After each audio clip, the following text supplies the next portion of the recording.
నా మొదటి ప్రశ్న, US vice president JD Vance అతన్ని భారత పర్యటనలో ఉన్నప్పుడే ఈ ఉగ్రదాడి జరగటం అంటే ఇతర దేశాలకి ఏం మెసేజ్ ఇద్దామని, దీని వెనుక ఉన్న కుట్ర ఏమని అర్థం చేసుకోవాలి?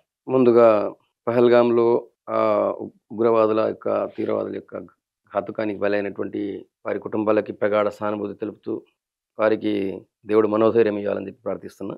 యశోద గారు, మీరు అడిగింది కరెక్ట్గా జేడీ వ్యాన్స్ ఉన్నటువంటి సమయంలో, భారతదేశంలో ఆయన ఉన్నటువంటి సమయంలో ఈ ఘాతుకం జరగడం అనేది అది సింపుల్ క్యాజువల్గా వాళ్ళు ఎప్పుడు చేసేటువంటి ఘాతుకం లాంటి కాదని నేను కూడా అనుకుంటున్నాను. బహుశా ఇది లష్కరే తోయిబా నుంచి పుట్టినటువంటి మరో ఉగ్రవాద సంస్థ ఈ దాడి చేసింది. వాళ్ళు ఆల్రెడీ ప్రకటించుకున్నారు మేమే చేసిందని కూడా. దీని ద్వారా యుఎస్ వైస్ ప్రెసిడెంట్ ఉన్నటువంటి సమయంలో దాడి చేసి భారతదేశంలో కాశ్మీర్ ఇష్యూ ఇంకా ఉంది, కాశ్మీర్ ఇష్యూ పూర్తిగా చల్లబడలేదు ఒకటి. రెండోది, కాశ్మీర్లో లా అండ్ ఆర్డర్ పూర్తిగా స్ట్రాంగ్గా లేదు అని అమెరికాకి సందేశం పంపాలన్నది వాళ్ళ ఉద్దేశం అయి ఉండొచ్చు ఒకటి.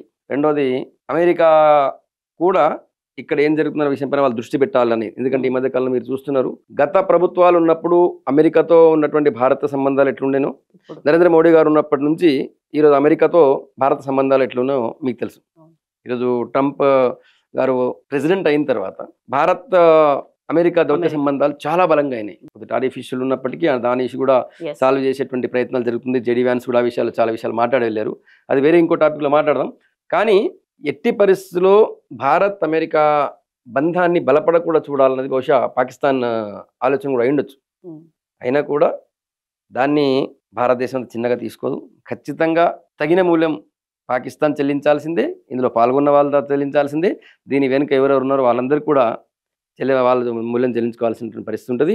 వెనుకటి ఉన్నటువంటి భారతదేశం ఇప్పుడు కాదు. కేంద్రం తీసుకుంటున్న చర్యలు, ఇప్పుడు బుల్లెట్లని పేర్లు అడిగి మతం చూసి తలలో దించిన పరిస్థితి, ఇట్లాంటి సమయంలో కేంద్రం తీసుకుంటున్న ప్రస్తుత చర్యలు కరెక్టే అంటారా? సరిపోతాయి అంటారా? ఎస్, మీరు అన్నది భారతదేశంలో ఉన్నటువంటి ప్రతి పల్లెలో, మొత్తం లాస్ట్ విలేజ్ ఆఫ్ ఇండియా మధ్యలో ఉన్నటువంటి పల్లె, ప్రతి గ్రామంలో కూడా ఈరోజు పహల్గాంలో జరిగినటువంటి చర్యని తీవ్రంగా ఖండిస్తున్నారు. వారు నువ్వు హిందువా నీ ముస్లిమా అడిగి, హిందువులంతా ఒక పక్కన ఉండండి, ముస్లిం ఇంకో పక్కన ఉండండి అని చెప్పి హిందువులందరినీ కాల్చి చంపినటువంటి ఘటన. హిందువుల వాళ్ళకి ఇంకా డౌట్ వస్తే, ఎవడన్నా ఉన్నాడు, నేను ఆయన కల్మా చదవమంటే వీడు చదవడానికి ప్రయత్నం చేసి ఉండొచ్చు.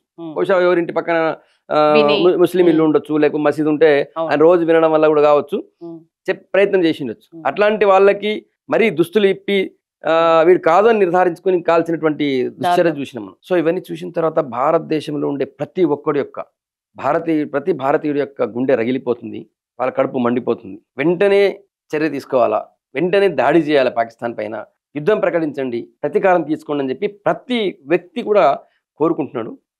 కానీ మీరు అన్నట్టు మరి ఇప్పుడు ప్రభుత్వం తీసుకుంటున్న చర్యలు కరెక్టేనా అంటే, సామాన్య మానవుడికి, సామాన్య వ్యక్తికి, సామాన్య భారతీయుడికి, భారతదేశాన్ని పాలిస్తున్నటువంటి కేంద్ర ప్రభుత్వానికి కొత్త తేడా ఉంటుంది. మనం ఆవేశంగా మాట్లాడతాం, వాళ్ళు చాలా ఆలోచనతో మాట్లాడతారు, ఆలోచనతో నిర్ణయాలు తీసుకుంటారు. మనం తీసుకున్న నిర్ణయం మనం ఏమంటాం, వెంటనే ఇప్పుడు దాడి చేయండి అంటాం.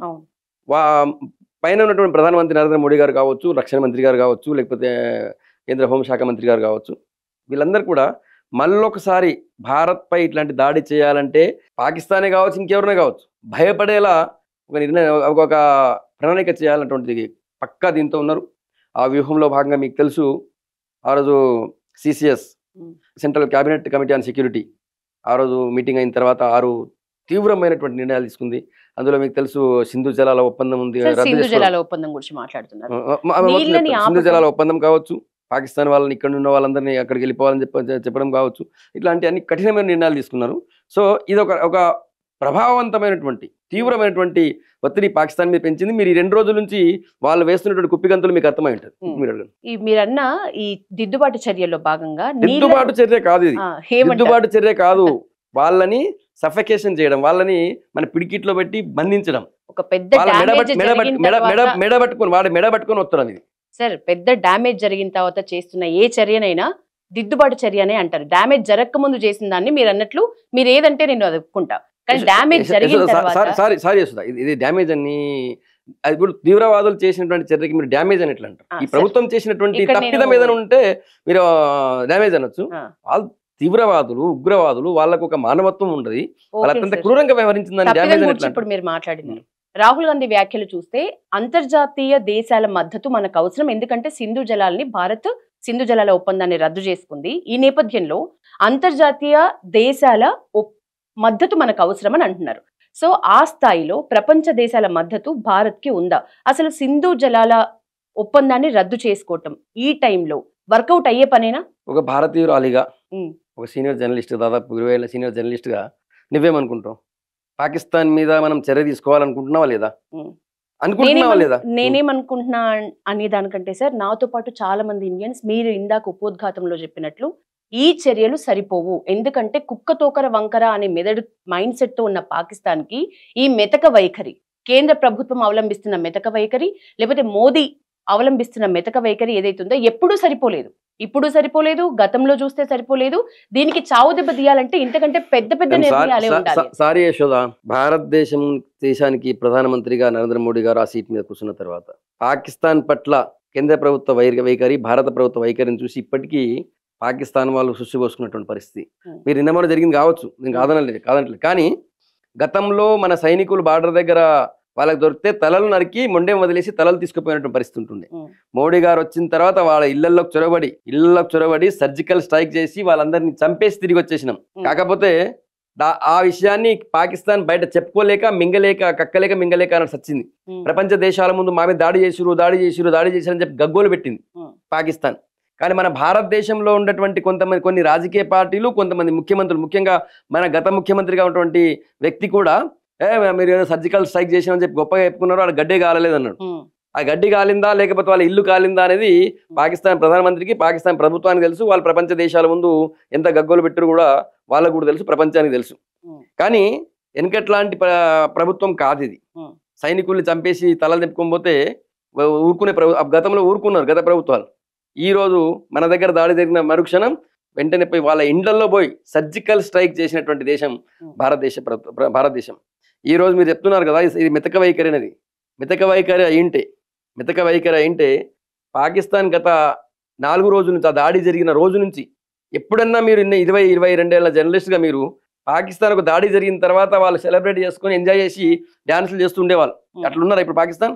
ప్రతిరోజు వాళ్ళ పాకిస్తాన్ సెంట్రల్ గవర్నమెంట్ మీటింగ్ పెడుతుంది. ఎవ్రీడే ప్రధానమంత్రి ప్రతిరోజు మీటింగ్ పెడుతున్నాడు అక్కడ. వెంట జరిగిన మరుక్షణం మా మీద ఎక్కడ ఇండియా వచ్చి దాడి చేస్తుందో, ఎక్కడ బాంబులు వేస్తుందో అని చెప్పి వెంటనే వాళ్ళు బార్డర్లో మొత్తం యుద్ధ ట్యాంకర్లు కావచ్చు, లేకపోతే వాళ్ళ సైన్యాన్ని మోహరిస్తున్నారు.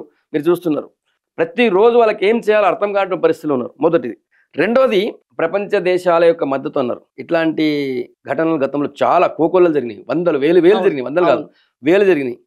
ఏ రోజన్నా ఒక్క దేశమన్నా ముందుకొచ్చి మేము మీకు మద్దతుగా ఉంటాం, మీరు ధైర్యంగా ఉండు, మీరు తీసుకుని ఏ చర్యకైనా సపోర్ట్ చేస్తామని అన్నారు గతంలో ఎవరన్నా? ఏ దేశం అని అన్నదా? అమెరికా ఏ రోజన్నా అన్నదా? ఈ రోజు ఆ జరిగిన మరుక్షణం అమెరికా అధ్యక్షుడు ట్రంప్ నరేంద్ర మోడీ గారికి ఫోన్ చేశారు. మీకు తీవ్రవాద చర్యలను ఖండిస్తున్నాం, మీరు తీసుకున్నటువంటి చర్యలకు మేము సపోర్ట్ చేస్తామని చెప్పారు. ట్రంప్ చెప్పిండు. నిన్న అక్కడ ఉన్నటువంటి అధికారిని తులసి గాబర్ట్ దీన్ని ఎట్టి పరిస్థితి సహించలేదు, మీరు ఏ చర్యకైనా ముందుకెళ్ళండి, మేము సపోర్ట్ చేస్తామని చెప్పింది. అమెరికా ఈ విధంగా జేడీ వ్యాన్స్ ఆ రోజు ఖండించారు. అక్కడికి పోయిన తర్వాత కూడా చెప్పారు అదేమాట. అమెరికా ఇన్నిసార్లు భారతదేశానికి సపోర్ట్ చేసిన సందర్భం ఎప్పుడు ఒక్కడన్నా చూశారు మీరు? ఈరోజు నరేంద్ర మోడీ గారు ఉన్నారు కాబట్టి ఏది తీసుకున్న నిర్ణయం ఖచ్చితంగా కరెక్ట్ ఉంటుందని చెప్పి వాళ్ళు సపోర్ట్ చేస్తున్నారు. మీరు చూడండి, ఇజ్రాయెల్ ముందుకు వచ్చింది. మీకు ఏం కావాలంటే అవి ఇవ్వడానికి సిద్ధంగా ఉన్నారు వాళ్ళు ఈరోజు. తర్వాత యూరోపియన్ యూనియన్లో అన్ని దేశాలు ముందుకు వచ్చేసినాయి. రష్యా ముందుకు వచ్చింది. చైనా కూడా, మీరు ఆశ్చర్యపోతారు, చైనా కూడా ఈ దాడిని ఖండించింది. చైనా పాకిస్తాన్ దోస్తులని అనుకుంటున్నాం కదా మనంతా, ప్రపంచ దేశాలు కూడా అనుకుంటాయి కదా. అట్లాంటి చైనా కూడా ఈ దాడిని ఖండించింది. భారతదేశం వెంట ఈరోజు ప్రపంచం ఉంది. భారతదేశం ఏం చేస్తుందా అని వాళ్ళందరూ కూడా చాలా ఒక ఆశ్చర్యంగా చూస్తున్నారు, వాళ్ళంతా కుతూహలంగా చూస్తున్నారు.